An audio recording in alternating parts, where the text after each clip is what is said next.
So this weekend, as I was working on canning up all of our pickles and pickling cucumbers, turning them into pickles and relish and making jam for the first time, it occurred to me that there was one tool in particular that I have used, I think, more than any other in my traditional foods and now homesteading journey here in our apartment. So in this video, I'm going to share what that is and why I think it's one of the #1 tools that you need in your home. Before we get started though, I wanted to take a quick second to say welcome. If you are new here, my name is Amanda Willis. I empower families to wellness authentically through biblically rooted principles. And I have been on a homesteading journey here the last year. I used to call a lot of the skills that I like to do homemaking until I really learned about homesteading and realized that my passion for traditional foods and really supplying my family with nutritious foods that nourish us on a regular basis, that are seasonal as much as we can, preserving food, my desire to do that and make things from scratch really has more homesteading roots even than just homemaking. And like I said, this last week, water bath canning was my new thing. But if you've watched any of my other videos here on this channel, you may know we live in an apartment currently. So we are not on a homestead. I'm not even sure that we're going to have a bunch of property one day. I don't know. I mean, we will get out of our apartment and into a home with at least a little bit of property, but what that looks like, we haven't quite decided. However, you can take advantage of wherever you're at to really supply things for your family, to preserve food, to have things at the ready. And the #1 tool, even though there are several, and I could give you some more of my favorites, if you want to know more of those, let me know and I will do a video on those as well for you. But the absolute #1, while I was water bath canning, I was thinking, how on earth would anyone do this without a giant stock pot? Now my stock pot sitting right here at the moment on simmering inside is bone broth. This stock pot gets used for bone broth. I have made cheese in here. I use it for water bath canning, soups, you name it. I even made chocolate chip cookies in this thing one time when I didn't have a mixing bowl back before I met my husband and I was single and living in an even smaller apartment at the time. And so I have used it for whatever it is needed to be used for. But this is a Le Creuset pot, or if you say it like most Americans say it, Le Creuset. And it is, I don't remember the size of it. It is giant. Can you see this here? This is how big it is. I'll see if I can look up the size for you and pop that in the description below, because you can get smaller ones and we have other pots.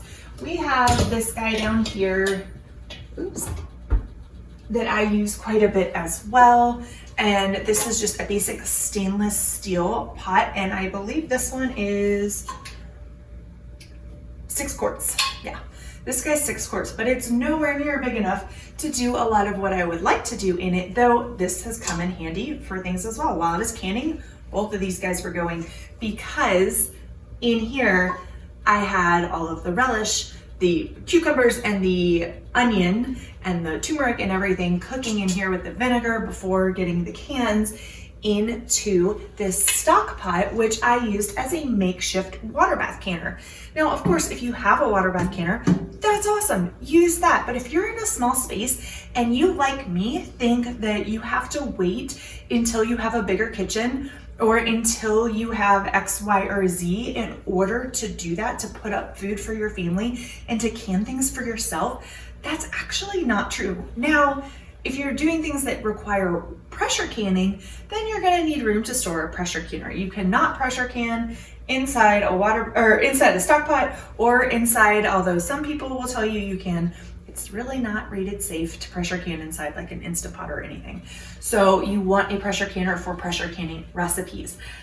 However, for water bath canning, you can totally rig up your stock pot, and you just place dish towels in the bottom of the stock pot if you don't have a rack that fits down there, so that the jars are not going to be rattling up against the bottom of the stock pot, and then you have glass jars in there that would break.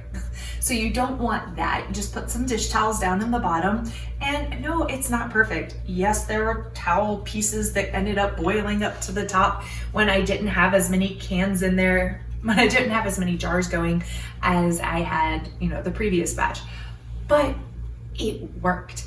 And we now have a plethora of pickles and relish and some peach bourbon jam that I'm really excited about that we have put up. And I now feel confident after having done that to do even more foods as they come, and some tomatoes as we get those in our CSA and off of our own tomato plant, and putting up some of those, and some more jams as our fruit share starts coming in off the western slope. But without this stock pot, I couldn't do that.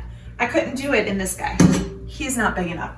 This guy is big enough. It's got a real thick, heavy bottom, which is perfect also then for when I make cheese, and just on some basic farmer's cheese.